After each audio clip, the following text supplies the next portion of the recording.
Kijang 2 monitor. Itu ada pergerakan yang mencurigakan, kayaknya boleh coba dicek deh. Episode ke-65, bongkar legalitas YouTube dan TikTok Cash. Nah, guys, apa kabar? Ketemu lagi nih. Aduh, kita udah berapa lama nih kita nggak ketemu ya? Padahal 2 minggu lalu ya? 2 minggu lalu kayaknya. Ini pada mau ngomongin apa sih sebenarnya? Aku coba liatin dulu ya. Ya, kita akan ngajak ngobrol 2 orang.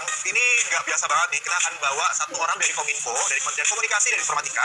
Satunya lagi dari, kalau kalian lihat Twitter pasti tahu. Coba komen, siapa satunya lagi? Dari OJK.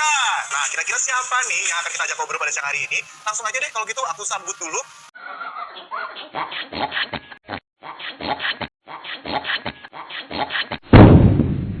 Narasumber yang bakal aku ajak ngobrol siang hari ini tentang sesuatu yang kalian tunggu-tunggu. Gila, udah sampai 7.300 loh. Oke, kita langsung undang aja. Jadi kita akan ngomongin soal kenapa sih sebenarnya VTube dan TikTok Cash itu termasuk investasi ilegal. Kenapa sih? Mengapa? Kemudian juga mengapa sih Kominfo memblokir kedua aplikasi tersebut? Dan sebenarnya ciri-ciri aplikasi ilegal itu kayak gimana? Juga gimana cara biar masyarakat kita semua nih terhindar dari aplikasi ilegal. Jadi narasumber yang akan aku ajak ngobrol adalah yang pertama ada Pak Anton dari Kominfo, Kementerian Komunikasi dan Informatika. Kemudian juga ada Pak Tongam dari OJK. Oke, sebelum kita mulai, aku akan memperkenalkan dulu nih narasumber aku pada siang hari ini. Ini ada Pak Antonius Malau. Beliau adalah koordinator pengendalian konten internet sejak Oktober 2020 dan Kepala Subdirektorat Pengendalian Konten Internet Agustus 2018 sampai dengan Oktober 2020. Kepala Bagian Hukum dan Kerjasama Sekretariat Ditjen Aptika Februari 2011 hingga Agustus 2018.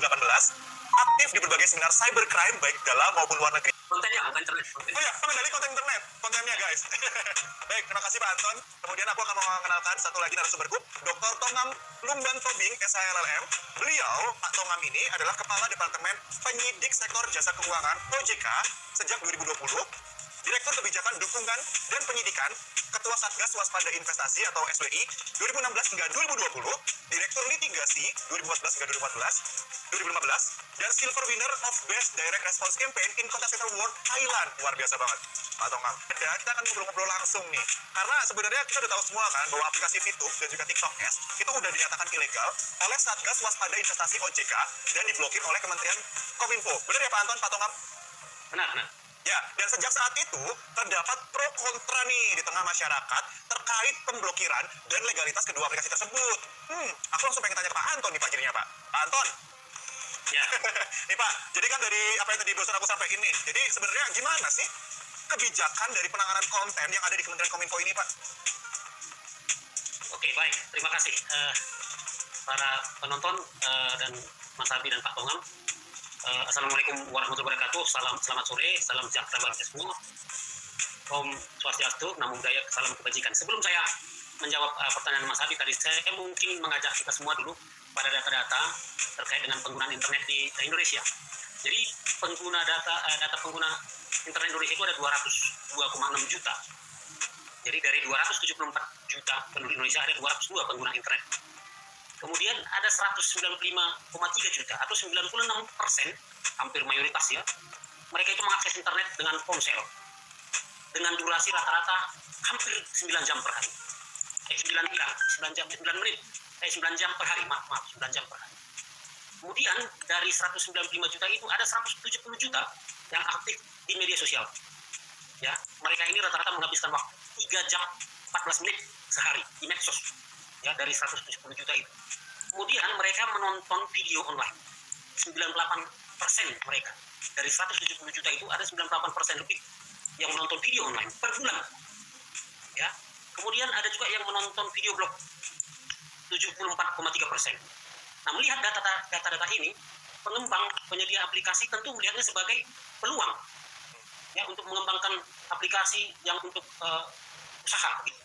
Sehingga dapat dipastikan konten apapun yang akan disajikan dalam platform itu besar kemungkinan akan diakses atau dilihat oleh pengguna. Nah, kembali ke pertanyaannya, bahwa kami di Kementerian Kominfo melakukan penanganan konten tentu berdasarkan peraturan perundangan. Secara tegas dalam pasal 40 ayat 2 Undang-Undang Nomor 19 Tahun 2016 tentang perubahan Undang-Undang 2008 tentang informasi dan transaksi elektronik disebutkan bahwa pemerintah melindungi kepentingan umum dari segala jenis gangguan sebagai akibat penyalahgunaan konten yang mengganggu ketertiban umum sesuai dengan ketentuan perundangan. Jadi tegasnya adalah kami melakukan penanganan konten berdasarkan peraturan perundangan. Nah, langsung aja nih masuk ke dalam pokok kita yang akan kita bahas pada siang hari ini ke Pak Tongam. Pak Tongam, jadi sebenarnya dasar hukumnya nih Pak, sampai suatu aplikasi itu dapat dinyatakan ilegal ataupun legal, itu gimana sih Pak Tongam? Ya, terima kasih Pak Abi, yang saya hormati Pak Antonius Malau.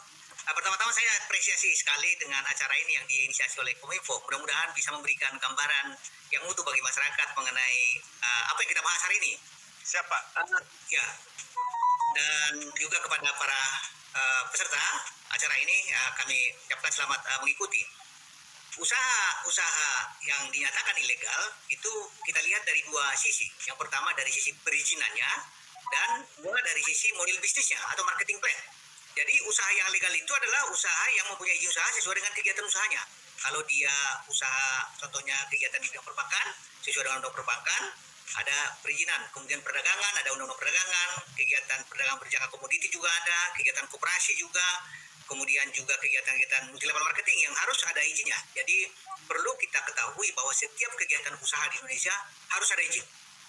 Kemudian juga kegiatan-kegiatan yang ada izin juga harus sesuai dengan bisnis model yang sesuai dengan perizinannya. Jangan sampai namanya contohnya koperasi tapi mempunyai kegiatan bukan koperasi.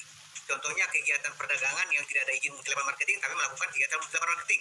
Jadi harus selaras perizinan dengan bisnis model atau kegiatan usahanya. Kemudian kalau dikatakan ilegal adalah kalau memang tidak memiliki izin usaha, tidak ada izin kegiatannya, tidak ada izin produknya. Kemudian juga izin kelembagaannya tidak ada, dan kegiatan-kegiatan ini cenderung adalah kegiatan yang memang sengaja dilakukan untuk penipuan yang merugikan masyarakat. Nah, jadi kita katakan ilegal kalau dia tidak ada izin dan kegiatannya, marketing plan-nya atau bisnis modelnya memang adalah ditujukan untuk kegiatan-kegiatan yang cenderung merugikan masyarakat. Nah, kalau kita lihat informasi, jadi ilegal ini sangat menarik saat ini. Kegiatan-kegiatan ilegal ini tetap marak.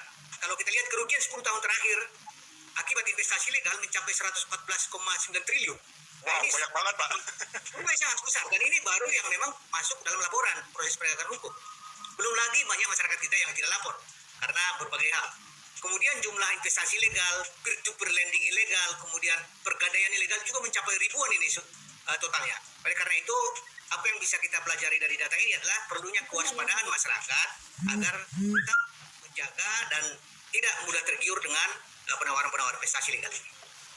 Nah, kita langsung khususkan ke TikTokers dan juga VTube nih Pak Tongam. Kan OJK menyatakan bahwa aplikasi VTube dan TikTokers merupakan aplikasi yang ilegal. Nah, kalau dikhususkan kedua aplikasi ini, alasan kedua aplikasi tersebut disebut ilegal tuh gimana tuh Pak Tongam? Ya, perlu kami luruskan bahwa yang menyatakan aplikasi VTube dan TikTokers ilegal bukan OJK, tapi Satgas Waspada Investasi. OJK, sebagaimana Undang-Undang 21 tahun 2011, melakukan pengaturan dan pengawasan sektor jasa keuangan, yaitu perbankan, pasar modal, dan industri keuangan non-bank. VTube dan TikTokers ini bukan jasa keuangan, sehingga bukan berada di bawah pengawasan OJK. Tetapi dalam rangka perlindungan masyarakat, OJK membentuk Satgas Waspada Investasi. Oleh karena itu, penanganan kedua entitas ini adalah oleh Satgas Waspada Investasi. Demikian supaya kita paham bersama bahwa tidak ada kaitannya dengan OJK. Walaupun saat ini OJK sebagai ketua Satgas Waspada Investasi. Kedua, aplikasi ini, VTube dan TikTokers ini diduga merupakan kegiatan money game. Kalau kita lihat feature VTube atau VTube ini, kegiatannya adalah memberikan penghasilan untuk para membernya dengan menonton iklan di aplikasi. Dengan menonton iklan 10 iklan per hari. Kemudian member akan mendapatkan poin, view point yang dulu diserahkan 1 poin itu dengan $1. Kemudian member juga dapat membeli fast track untuk melakukan misi-misi tertentu. Sehingga dengan misi-misi yang lebih tinggi atau bintang yang lebih tinggi, mereka bisa mendapatkan VT yang lebih besar. Selanjutnya juga terdapat jual beli di antara member, jual beli view point. Tentunya ini dilaksanakan untuk melaksanakan misi-misi yang lebih tinggi, sehingga semakin tinggi misi kita, semakin banyak view point yang diperoleh. Tetapi dengan tadi ada persyaratan untuk menyerahkan beberapa view point sesuai dengan tingkatan bintang. Kemudian juga ada mekanisme sistem referral, member get member, dengan memberikan penghasilan tambahan kepada pengguna, mendapatkan fee 5% dari yang diajak. Nah, secara umum harusnya memang VTube ini kalau memang merupakan jasa periklanan dan memberikan keuntungan kepada membernya, harusnya tidak ada pembelian atau penyerahan view point kepada VTube. Tetapi cukup saja orang menonton, kasih uang.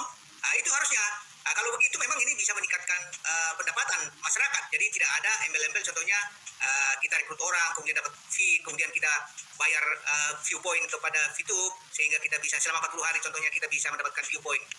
Nah, ini juga ada mekanismenya. Mereka ini ada bintang 1 sampai bintang 6 untuk melakukan misi harian yang dikatakan 40 kali misi harian dan bisa diperpanjang. Contohnya di bintang 1 itu saya secara gratis bisa mendapatkan 14 VP dan 10 VP-nya saya harus merupakan biaya ke VTube. Sampai ada bintang 6 mencapai 10.000 VP. Tetapi apa yang terjadi? Semakin tinggi bintang saya, semakin income saya per hari semakin besar. Contohnya pada bintang 1 saya per hari itu income saya hanya 0,3 VP, mungkin sekitar 3.000 4.000 rupiah ya. Tetapi pada saat saya bintang 1 VP saya akan mencapai 337,5 VP, bisa kita kalikan dengan 14.000. Nah, kegiatan-kegiatan ini tentunya ada biayanya. Biaya inilah yang diduga merupakan kegiatan menghimpun dana, walaupun bukan uang di store, tapi VP. VP ini kan dibeli juga. Nah, ini yang pertama. Kemudian yang kedua juga mereka ini membangun tim viewer, mencapai peringkat-peringkat dari bronze sampai diamond, dan atas dasar peringkat-peringkat ini mereka mendapatkan VP yang lebih tinggi jika mencapai total viewer yang lebih besar. Contohnya kalau viewernya 20 orang bisa 0,15 view per hari. Tetapi kalau contohnya viewernya sampai 100.000 per orang, itu bisa mendapatkan lebih kurang 275 VP per hari. Jadi kegiatan-kegiatan ini memang kegiatan dengan get member. Itu live itu. Kemudian mengenai TikTok Cash. TikTok Cash ini model bisnisnya adalah memberikan bonus kepada member dengan melakukan tugas harian. Follow akun, like, nonton video TikTok, dan screenshot hasil tugas untuk dilaporkan ke akun TikTok Cash member. Untuk masuk TikTok Cash, member harus ikut keanggotaan. Ada anggota magang yang gratis memang, tetapi hanya mendapatkan 20.000 rupiah per tahun. Dan ini memang tidak diminati oleh masyarakat. Sehingga masyarakat kita cenderung membeli keanggotaan. Jadi ada di sini tingkat keanggotaan. Semakin tinggi tingkat keanggotaan, semakin mahal harga paket dan semakin banyak pula bonus yang didapat. Contohnya tadi, tingkat keanggotaan yang gratis itu tingkat keanggotaan magang namanya. Jadi jumlah tugas hariannya hanya 2 dan 1 tahun hanya dapat komisi 20.000. Tetapi karena memang masyarakat kita ingin mendapatkan komisi yang lebih besar, ada beberapa jenjang keanggotaan, ada magang, kerja sementara, kawan, pemimpin grup, pengawas. Nah, contohnya pengawas. Pengawas harga paket keanggotaan di pengawas ini 4.999.000 rupiah. Jumlah tugas hariannya nonton atau klik 55 klik tugas per hari, dan sangat menakjubkan dalam setahun dengan modal sekitar 5 juta ini bisa mendapatkan komisi 120 juta per tahun. Nah, ini dari mana? Tentunya ini didapat dari peserta yang datang belakangan tentunya. Jadi tidak ada barang atau jasa yang dijual, tapi cukup nonton-nonton saja dengan merekrut orang. Nah, ini akan kita dapat. Nah, ini sangat parah menurut saya. Kemudian juga TikTok Cash ini memberikan komisi referral, komisi tambahan hingga 3 downline berdasarkan prestasi tertentu. Jadi ada perekrutan dengan menggunakan kode referralnya. Kemudian juga ada syarat minimum saldo mengendap di TikTok Cash, minimum sebesar 300.000. Bisa kita bayangkan, klaim dari TikTok Cash kan sudah mencapai 500.000 anggotanya. Kalau dana tertahan itu 300.000, berarti 150 miliar jumlah uang yang mengendap terus-menerus di TikTok Cash. Nah, ini kan sangat menguntungkan TikTok Cash. Jadi kegiatan-kegiatan ini memang diduga adalah kegiatan penipuan. Jadi TikTok Cash ini di mana member membeli keanggotaan untuk menawarkan keuntungan sangat besar, tidak ada barang atau jasa yang dijual. Jadi masyarakat kita cenderung membeli keanggotaan supaya semakin banyak komisi-komisi, dan juga melakukan sistem referral yang pada dasarnya ini adalah kegiatan gali lubang tutup lubang, di mana nanti suatu saat pada saat member baru tidak ada, ini cepat atau lambat akan kolaps juga. Itu kalau dua aplikasi ini, gimana sih Pak mekanismenya pemblokiran VTube dan TikTok Cash ini Pak Anton? Pada dasarnya sama saja ya. Jadi antara untuk pemblokiran konten atau menutup website atau menutup aplikasi. Cuma khusus aplikasi kami tentu berkoordinasi dengan si penyedianya kan. Aplikasi itu kan seringkali dapat diunduh ya dari Play Store, dari seperti itulah. Jadi kita menyampaikan permintaan kepada mereka untuk men-take down itu aplikasi-aplikasi itu. Tentu tadi berdasarkan rekomendasi dari Satgas Waspada Investasi. Nah, di sini sebetulnya bisa saya sampaikan bahwa kami yang sebagaimana disebutkan Pak Tongam tadi, bahwa di Satgas Waspada Investasi tadi Kami bersama-sama penanggung jawab aplikasi dengan forum Satgas Waspada Investasi ini yang beranggotakan kurang lebih 13 kementerian lembaga dan berbagai otoritasnya, itu membahas secara mendalam. Jadi tidak ujuk-ujuk kami Satgas Waspada Investasi itu untuk merekomendasikan. Jadi dipelajari dulu, misalnya dari proses bisnisnya, perizinan dan sebagainya seperti dijelaskan tadi oleh Pak Tongam. Jadi pada dasarnya pemblokirnya hampir sama, cuma khusus untuk aplikasi kami mintakan kepada si Google. Demikian Mas. Oke, siap. Terima kasih Pak Anton. Nah, Pak, tapi selain memblokir aplikasi nih Pak, memblokir aplikasi tersebut, dari Kementerian Kominfo sendiri itu memblokir media sosialnya kedua aplikasi tersebut nggak Pak? Media sosial, YouTube dan TikTokers ini? kalau saya pikir TikTokers dengan TikTok kan tidak ada hubungan. Kan mereka berdua itu, TikTokers dan VTube ini punya media sosial juga nih Pak, misalnya di Instagram mereka ada akunnya gitu. Itu dari Kominfo juga memblokir juga atau gimana Pak? Sepertinya belum sampai ke situ ya, tetapi begini, terkait dengan VTube ini ada beberapa aplikasi kami blokir.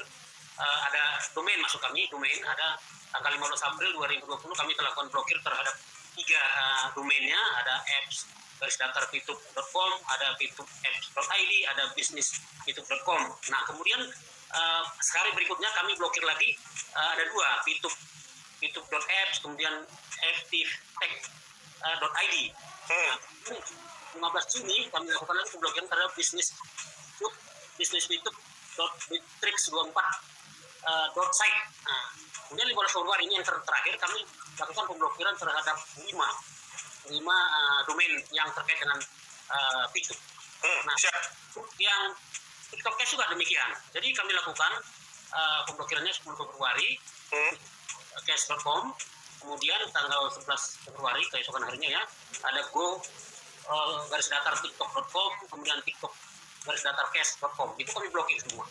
Siap. Pak Anton, aku sempat lihat nih Pak Anton di beberapa berita bahwa pertanggal 23 Februari kemarin, itu hari Selasa ya, itu ada aplikasi VTube nggak tersedia di Play Store. Ini juga dari tindakan dari Kominfo atau enggak Pak Anton? Ya, tentunya itu setelah kami koordinasi intensif dengan si Google, langsung di take down karena sudah ada. Jadi begini, kami juga menyampaikan surat permohonan take down itu atau blokir kepada si platform besarnya itu kepada Google tentunya berdasarkan rekomendasi dari Satgas Waspada Investasi tadi. Jadi tidak bisa ujuk-ujuk, misalnya Kominfo langsung sampaikan tidak akan ditanggapi. Oh, siap Pak. Terima kasih Pak Anton untuk penjelasannya. Jadi kita langsung masuk juga ke Pak Tongam dulu nih, karena kemarin nih Pak Tongam, kemarin sempat ada pemberitaan bahwa VTube itu sedang mengajukan atau melakukan pengurusan izin. Nah, sementara tadi disebutkan kan sama Pak Tongam, VTube menggunakan skema referral yang sebenarnya nggak boleh digunakan untuk penawaran jasa. Kayak apa ya, sebenarnya isu-isu gimana sih Pak? Terkait katanya lagi ngurus izin ke SWI atau ke OJK itu Pak Tongam? Ya, bagi kami setiap kegiatan usaha di Indonesia tentunya harus legal dan mengurus izin sesuai dengan kegiatan usahanya. Satgas Waspada Investasi sangat mendorong kegiatan usaha yang merupakan inovasi keuangan digital dalam rangka peningkatan perekonomian masyarakat dan juga perlindungan kepada masyarakat. Itu yang penting. Jadi kita mengatakan bahwa setiap usaha di Indonesia harus ada izin. Nah, mengenai VTube itu beberapa saran dari kami pada saat rapat dengan VTube. Yang pertama, mereka harus menggunakan mata uang rupiah. Ada 5 sebenarnya yang utama. Yang pertama tadi menggunakan mata uang rupiah. Yang kedua, tidak boleh ada kegiatan member referral di dalam produk jasa ini. Kemudian yang ketiga, juga tidak ada harusnya jual beli poin antar anggota. Poin kalau ada yang butuh harus dibeli dari perusahaan. Dan juga masyarakat yang sudah punya poin menjual ke perusahaan. Jadi tidak ada perdagangan poin antara anggota. Kemudian yang keempat adalah servernya harus di Indonesia. Dan juga yang membutuhkan komunitas. Nah, berdasarkan informasi dari VTube, ada beberapa yang sudah dipenuhi. Yang pertama, mata uang rupiah sudah digunakan $10 lagi. Kemudian servernya juga sudah di Indonesia. Dan komunitasnya sudah ditertibkan. Dan 2 lagi ini tidak ada referral dan tidak jual beli poin ini, mereka sudah menyampaikan juga surat kemarin ke Satgas Waspada Investasi mengenai 2 hal ini. Dan kami akan melakukan penelitian tentunya. Apabila mereka sudah melakukan kegiatan sesuai dengan arah SWI, tidak ada money game di sana, ya mungkin bisa diinvestasi, tapi harus sesuai dengan ketentuan perizinan dan juga tidak ada skema piramida di sana. Oke, siap. Pak Tongam, sempat dengar kabar nggak Pak? Ada aplikasi baru juga yang mungkin serupa, itu namanya Snack Video sama Kompas. Tanggapannya gimana Pak? Iya, Snack Video dan Kompas ini masih kita teliti dan pelajari lebih dalam mengenai kegiatan-kegiatan Snack Video dan Kompas ini. Namun demikian perlu kami sampaikan masyarakat supaya tetap waspada apabila ada kegiatan-kegiatan yang disuruh membayar uang atau poin untuk tidak melakukan pembayaran kegiatan-kegiatan ini. Dan juga kalau ada skema referral juga masyarakat tidak ikut.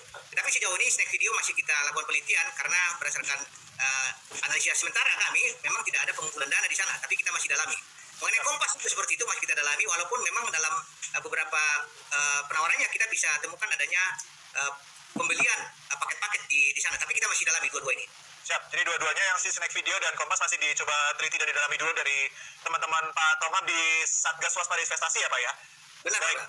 Baik, terima kasih. Kalau misalkan ada masyarakat nih Pak, menemukan aplikasi yang kayaknya terindikasi scamming atau mungkin ya merugikan kayak Fituf atau TikTok Cash ini. Nah, kanal-kanal atau jalur yang bisa ditempuh sama masyarakat buat pengaduan terkait hal seperti ini kemana nih Pak Anton? Ya, terima kasih Mas. Saya pikir tadi sampaikan Pak Tongam sebenarnya ya. Jadi dari aplikasinya sendiri sebetulnya tidak langsung serta-merta dapat kita kenal ini penipuan atau tidak. Harus kita lihat bisnis proses, kata Ya. bisnis plan-nya, kata Pak Tongam tadi. Itu harus yang di dalam. Nah, kalau kita curiga ya, ini namanya ilegal, sah atau tidak berizin, pastikan dia terdaftar atau tidak pada otoritasnya. Bila tidak memiliki izin dari otoritas, ya masyarakat sebaiknya jangan menggunakan dengan itu. Dan kami sangat senang, ya kami mendorong masyarakat untuk melaporkannya ke otoritas atau kepada kami. Dapat juga kepada kami melalui aduankonten.id. Ada aduan konten @mail.kominfo.go.id. Nah, ini mungkin yang lebih mudah. Nanti bisa dilaporkan melalui kanal WA 0811 922 4545. Saya ulangi 011 922 4545. Bisa juga melalui aduan Twitter, aduan konten, @aduankonten. Bisa juga kelapor atau aplikasi Clue atau ke website Kominfo bila perlu. Demikian. Aduankonten.id ya Pak ya? Ya, Ya, sama 08 di WhatsApp 08 11 922 4545 ya Pak Anton? benar, tepat. Ya. Ya. Nah, Pak Tongam, tadi kan Pak Tongam sebutkan bahwa SWI atau Satgas Waspada Investasi ya Pak ya? Nah, itu ternyata terdiri dari 11 kementerian lembaga, benar nggak Pak? Ada 13 kementerian lembaga Pak di sana. Oh, 13 ya? Yang pertama 13 OJK, kementerian lembaga, OJK, Bank Indonesia, Kementerian Perdagangan, Kemenkominfo, Kementerian Koperasi, Kementerian Dalam Negeri, Kementerian Agama, Kementerian Pendidikan dan Kebudayaan, Kementerian Riset Teknologi, Kejaksaan, Kepolisian, BKPM, dan PPATK. Ada 13 kementerian lembaga di sana yang saling membahu melindungi masyarakat.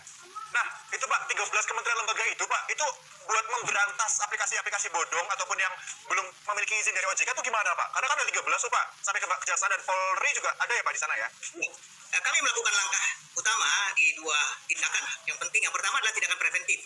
Kami melakukan monitoring mengenai penawaran-penawaran investasi legal, kemudian kami panggil, kami hentikan, kami umumkan ke masyarakat, kemudian kami minta blokir melalui Kominfo, kami sampaikan laporan informasi ke Baris Krim Polri. Jadi kegiatan-kegiatan yang pemantauan ini ya, yang penanganan maksud saya, yang represif. Jadi yang represif tadi kami melakukan penanganan mulai dari pengumuman, pemblokiran, dan laporan informasi kepada kepolisian. Kemudian di tindakan preventif, itu tadi kita melakukan koordinasi dengan anggota masyarakat, Satgas, melakukan edukasi, sosialisasi kepada masyarakat secara berkelanjutan, dan juga kita melakukan kegiatan-kegiatan tatap muka pada saat dulu ya, saat ini juga memang masih dilakukan. Siap Pak. Berarti dari SWI atau Satgas Waspada Investasi yang terdiri dari 13 kementerian lembaga ini dari awal preventif sampai ke pemberantasan itu komplit sebenarnya langkah-langkahnya karena memang terdiri dari banyak kementerian dan lembaga itu. Semoga kedepannya Satgas Waspada Investasi ini bisa terus memberikan rasa aman kepada masyarakat terkait waspada investasi-investasi yang mungkin merugikan atau bodong ya Pak Tongam. Kita langsung ajukan pertanyaan pertama nih untuk siapa nih? Aku naikin ya Bapak-bapak. Nah ini pertanyaan yang pertama nih. Dari Aditya Kencana, biasanya berapa lama rata-rata waktu yang diperlukan pihak OJK dan pemerintah terkait pemblokiran aplikasi ilegal sejak aplikasi tersebut di launching, terutamanya SWI ini ya sepertinya ya. Silakan Pak Tongam. Ya, ini tergantung pada seberapa cepat kita mendapatkan informasi, karena pemblokiran itu sangat cepat kalau sudah masuk ke Kominfo.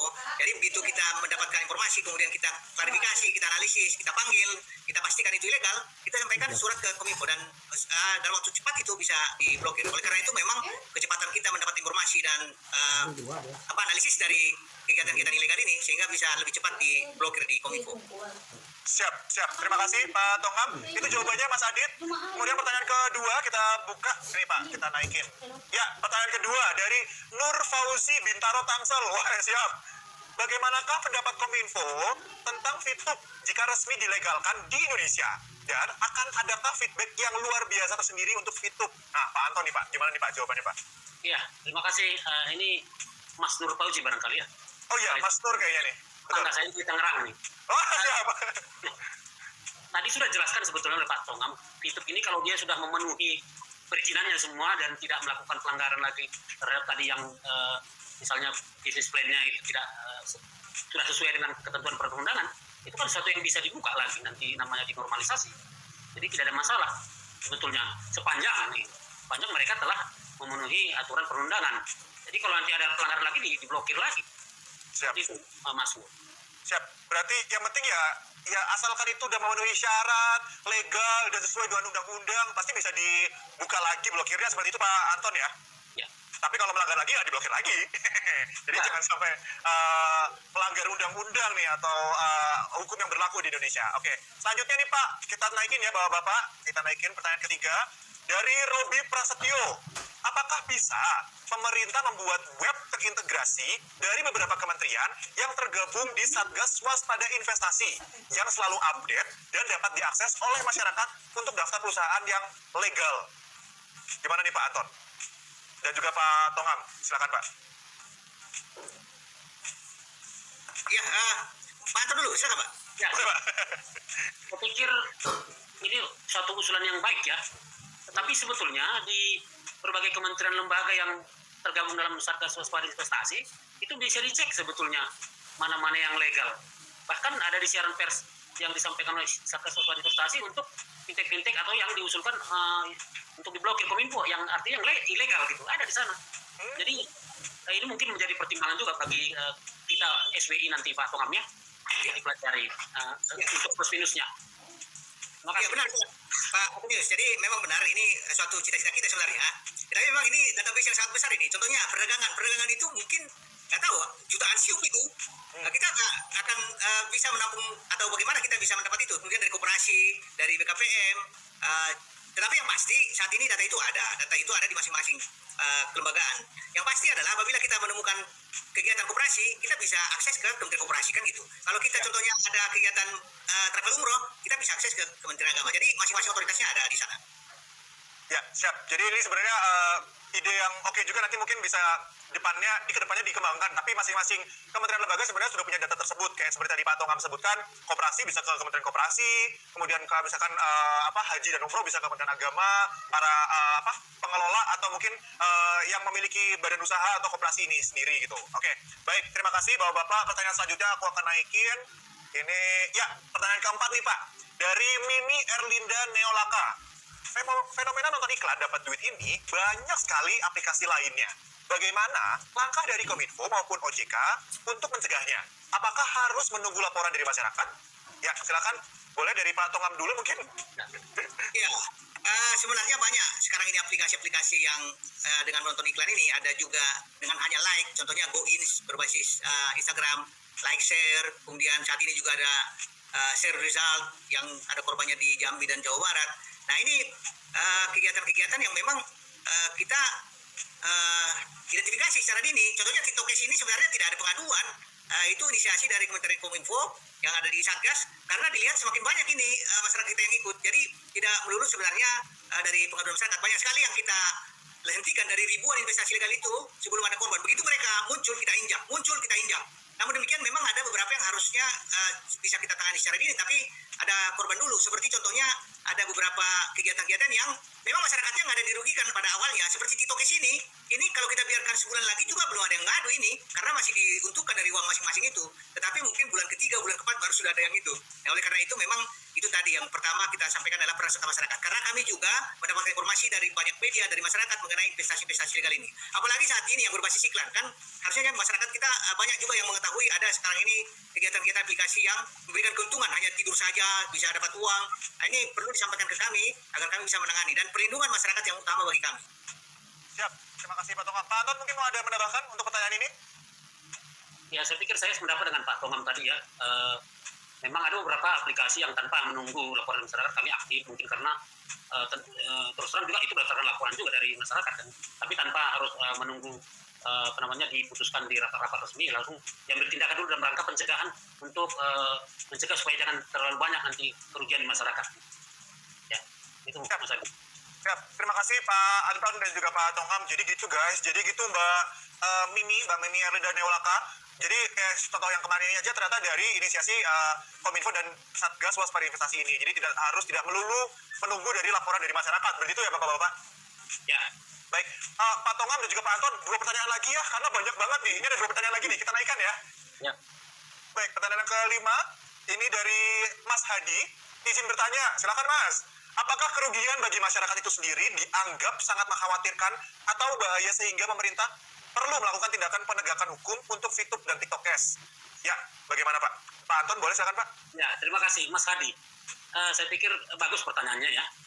Karena memang saya terus terang, saya juga mendapat laporan karena ada ini masih saudara juga.